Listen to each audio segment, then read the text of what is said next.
दोस्तों आज जानते हैं अजा एकादशी कब की है। 18 अगस्त 19 अगस्त कब की है।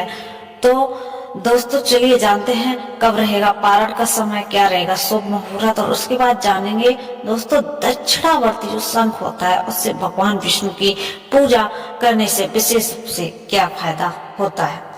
तो दोस्तों हर साल भाद्रपद माह की कृष्ण पक्ष की एकादशी तिथि को अजा एकादशी का व्रत रखा जाता है। इस बार 18 अगस्त की शाम 5:22 से लेकर 19 अगस्त की दोपहर 3:32 तक एकादशी तिथि रहने वाली है। उदया तिथि के आधार पर वर्ष 2025 में 19 अगस्त को अजा एकादशी का व्रत रखा जाएगा। चलिए आज जानते हैं आज एकादशी का व्रत का पारण कब करना है, 19 अगस्त को या 20 अगस्त को।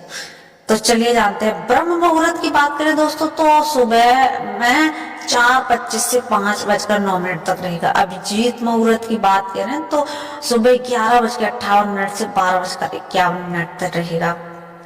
वहीं बात करें विजय मुहूर्त की तो दोपहर में 2:35 से 3:37 तक रहेगा। गोधूली मुहूर्त की बात करें तो शाम में 6:57 से 7:18 तक रहने वाला है। बात करते हैं दोस्तों पारण की तो 19 अगस्त 2025 को पूरे दिन अजा एकादशी का व्रत दोस्तों रखा जाएगा, जबकि व्रत का पारण अगले दिन 20 अगस्त 2025 बुधवार को होगा। 20 अगस्त को प्रातः काल 5:53 से लेकर सुबह 8:29 के बीच अजा एकादशी का व्रत का पारण किया जाएगा। बताना है कि बुधवार को दोपहर 1:58 पर द्वादशी तिथि समाप्त हो जाएगी। तो दोस्तों अब बताते हैं कि दक्षिणावर्ती जो शंख होता है उससे पूजा करने का विशेष फल क्या मिलता है। तो चलिए दोस्तों शुरू करते हैं।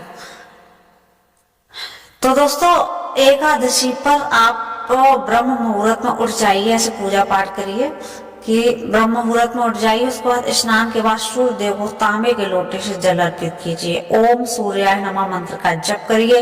लाल फूल और चावल अर्पित करें। घर या मंदिर में भगवान विष्णु की मूर्ति के सामने पूजा और व्रत करने का संकल्प ले लें। पंचामृत से विष्णु जी को स्नान कराएं। तुलसी के पत्ते अर्पित करें। मिठाई का भोग लगाएं। ओम नमो भगवते वासुदेवाय मंत्र है उसका 108 बार जाप करिए। तुलसी को विष्णु बहुत प्रिय माना जाता है। बिना तुलसी भगवान विष्णु भोग नहीं स्वीकार करते। एकादशी पर विष्णु जी के साथ ही तुलसी की भी पूजा करनी जरूरी है। सुबह तुलसी को जल चढ़ाइए और शाम को तुलसी के बाद दीपक जलाइए। तुलसी नामाष्टक का पाठ करें और तुलसी की परिक्रमा करें, लेकिन सूर्यास्त के बाद तुलसी को बिल्कुल भी स्पर्श न करें। तुलसी नामाष्टक में वृंदा वृंदावनी विश्व पूजिता विश्व पावनी और पुष्पसारा नंदनीय तुलसी कृष्ण जीवनी।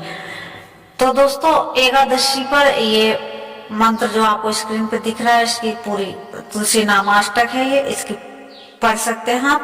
एकादशी पर दान पुण्य करिए। एकादशी पर दान करने से अच्छा पुण्य मिलता है। गौशाला में दान दें। गायों को हरी घास खिलाइए। तालाब में मछलियों के लिए आटा की गोलियां दीजिए।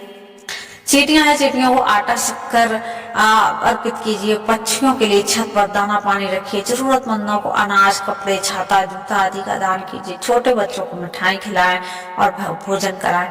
एकादशी पर जो लोग व्रत करते हैं वे पूरे दिन अन्न का त्याग करते हैं और दिन भर भगवान के मंत्रों का जप करते हैं। सुबह शाम को विष्णु भगवान जी की पूजा करते हैं। अगले दिन यानी कि द्वादशी तिथि पर सुबह जल्दी उठकर फिर से पूजा की जाती है। जरूरतमंद लोगों को भोजन कराया जाता है। इसके बाद भक्त स्वयं भोजन करते हैं। तो दोस्तों ज्योतिष में मंगल देव को मंगलवार का कारक ग्रह कहा जाता है, इसलिए एकादशी और मंगलवार के योग में विष्णु जी के साथ ही मंगल ग्रह की भी विशेष पूजा करनी चाहिए। मंगल की पूजा शिवलिंग रूप में की जाती है। जिन लोगों को कुंडली में मंगल ग्रह से जुड़े दोष है उन्हें शिवलिंग पर जल बेलपत्र धतूरा आंकड़े के फूल और लाल गुलाल चढ़ाना चाहिए। लाल मसूर की दाल का दान करना चाहिए। मंगल के मंत्र ओम भौमाय नमः मंत्र का आपको जप करना चाहिए। एकादशी को शास्त्रों में पाप नाशिनी तिथि कहा गया है। स्कंद पुराण के वैष्णव खंड में एकादशी महात्म नाम का अध्याय है। इसमें साल भर की सभी एकादशियों के बारे में बताया गया है। आज एकादशी व्रत करने से जाने अनजाने में किए गए पापों का फल खत्म हो जाता है। ऐसी मान्यता है कि इस व्रत को अजा एकादशी इसलिए कहा जाता है क्योंकि ये व्रत भक्त अजा अर्थात जन्म मरण के बंधनों से मुक्त करती है। ये व्रत भक्त को मोक्ष दिलाती है, ऐसी मान्यता है।